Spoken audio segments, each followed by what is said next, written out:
What's up, guys? Barbarian or Bust here with a bleed build. So in Season 1, Season 2, Preseason, I love playing bleed. I love playing Rend Rupture. I love using all the bleed skills. And I thought I would try to see if I can do another pure bleed build in Season 3. Now, unfortunately, we don't take Gushing Wounds because Gushing Wounds still is not... like it's we don't overpower to use it, and it's just not as good as Unconstrained. So that's my only disappointment.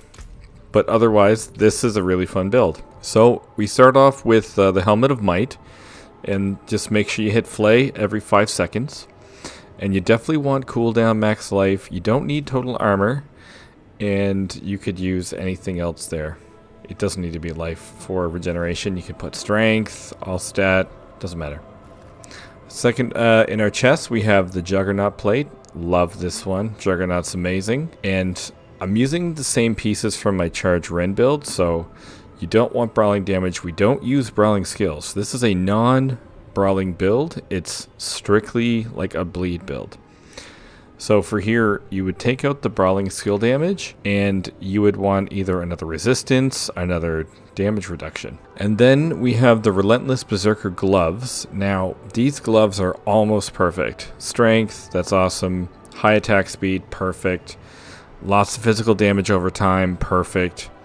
But we don't have any ranks to Rend, and I ran out of Forgotten Souls. So you definitely want the 4 ranks of Rend. And this is not a critical strike build, so we don't actually need critical strike chance. That's this, like, honestly, physical damage over time would be better for this. And the pants, these are also from our charge Rend build, so you don't want ranks to charge, but you do want max life, and you want at least 1 total armor roll. So you can have that either on your pants, you can have that on your chest, or you can have that on your helm. It doesn't matter. You want 1 max armor roll, and then instead of ranks for charge, I would go for some more damage reduction. You can do damage reduction to close, damage reduction to bleeding, or just straight damage reduction. Choice is yours. And I like to have some all stats on some of my gear, so I think that's important too, but you could also use strength. And in the boots, we have movement speed and 3 resistances. So this is kind of a staple for me. If you want, you could do 2 resistances with Fury cost reduction and movement speed, and put the other 3 resistances, like you could put 2 in your pants and then 1 in your chest, or 2 in your chest and 1 in your pants. And you still want the weapon masters on there. And down here we take edge masters in our mace, and you want strength, all stat, vulnerable damage, and damage to berserking. I haven't found a perfect mace yet, but this was the closest one I could find. Damage over time is a second choice. I would much prefer vulnerable, or well, for this role, I would much prefer all stat, but damage over time is a good second. And then we take intercom for one of our swords, of our 2-handers. And again, all stat, strength, vulnerable, and berserking. And then with this one, we use the Magnum Opus. So this is going to be our weapon that we use for all of our skills. And this makes ginormous bleeds on enemies. Like, it's crazy. It's awesome. It's amazing. And also, we take Ancient's Oath. So Ancient's Oath, I really like it because I love Steel Grasp. It's a really good skill. You know, this Ancient's Oath, it has vulnerable damage and berserking damage. So this works very well in a bleed build. And damage to close. Like, this weapon is actually pretty well stacked. And I have the max roll on it for the 50x damage. So this is amazing. And for your first ring, you want the Berserk Fury ring. And you want vulnerable damage, berserking damage, resource generation. Your third spot, I put damage over time. You could also put max fury. So those are the 2 things that you'd want. And then I have the Slaking ring for my other ring. And again, vulnerable damage, damage with berserking, resource generation, and max fury. But again, physical damage or damage over time are both really great. And then up in our amulet, we have the Iron Warrior. I love this amulet. I love Iron Skin. Awesome skill. And for this one, we have straight damage, damage reduction from close. You definitely want the cooldown reduction, and if possible, ranks to cut to the bone. Those two are mandatory. Cooldown reduction, well, I guess not mandatory, but those will be like best in slide. Cooldown reduction and ranks of cut to the bone. Damage, that's a decent roll, and damage reduction to close, that's, I just rolled it and I kept it. So this is our pure bleed build, and our construct is the same from all the other builds. So Flash of Adrenaline with duration support, tactical support, and initiative support, with Tempest, with resource support, safeguard support, and fortify support. And for our weapon expertise, we use the two-handed axe. And for the skills, we take Flay to enhance Flay to Battle Flay, and which is basically just for Battle Flay is just for bosses. And then we take Rend with Enhance Rend with Violent Rend. Then we take 3 points in Imposing Presence, 1 point in Iron Skin, then to Enhanced Iron Skin, to Tactical Iron Skin.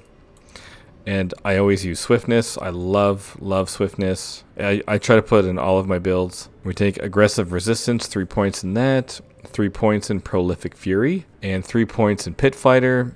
We max out our points in Rupture, and we use Enhanced Rupture and Warrior's Rupture. Then we use 1 point in Hamstring, and we max out Cut to the Bone.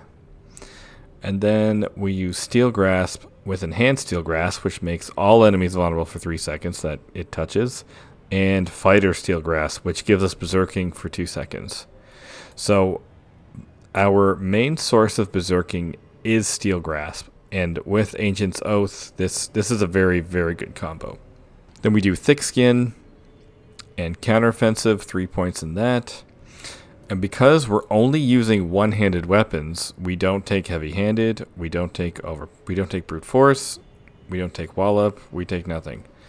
But we do take 3 points in Duelist. We want as much Fury as possible, so we use Tempered Fury. And we do take Wrath of the Berserker with Prime Wrath of the Berserker and Supreme Wrath of the Berserker. And I suggest using Unconstrained. So that's the skills, and let's go look at the Paragon board. Okay, so in our first board, we have Disembowel, and you want to get all the willpower for Disembowel. And again, we use this for the buffing of the physical damage over time and for the additional bonus. And then our second board is Hemorrhage, where we take Territorial. We're close to everything, and it gives us a nice damage reduction as well. Our third board is Carnage, and we take Ire, and I put Ire in this board all the time because it's easy to get 60 strength out of this board, as you can see. So this is my go-to for Ire. And this will be the last board, but I'll just show this. So the last board is Blood Rage. And again, Blood Rage goes in every Barbarian build. But yeah, this is what you want all stat. As you see, I don't have enough willpower. But yeah, we actually don't take a note in here. So now we go up to Decimator. We don't take Decimator. And we take Ambidextrous in Decimator because we want the vulnerable damage bonus to buff our Hemorrhage. And then our second last board is Warbringer. Make sure your last board you take is Blood Rage. So make sure you go start Hemorrhage, Carnage, Decimator into Warbringer, and then Blood Rage. So this is our second last board where we take our Exploit, and we want to max out our Exploit, and we also want to max out as many Fury nodes as we can get. So I couldn't get this one or that one, but that's okay. And I need more, so this is why it's important to get all stat at least on all of your weapons and a couple pieces of gear. This is almost like it's obtainable, but I just need to get like re-rolled my gear perfectly, and I'll get 8 more Fury. Then you path down here.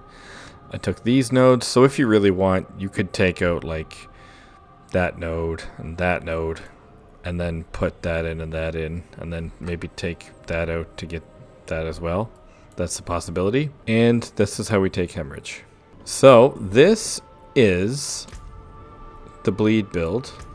And with this build, you want to make sure all of your weapons are dual wield.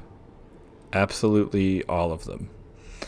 Even though it says here, like we look at Rend, it says that if we use Ancient's Oath, that we will deal more damage, but we actually won't. We'll deal way more damage with the Magnum Opus. Once you see it, it's absolutely amazing.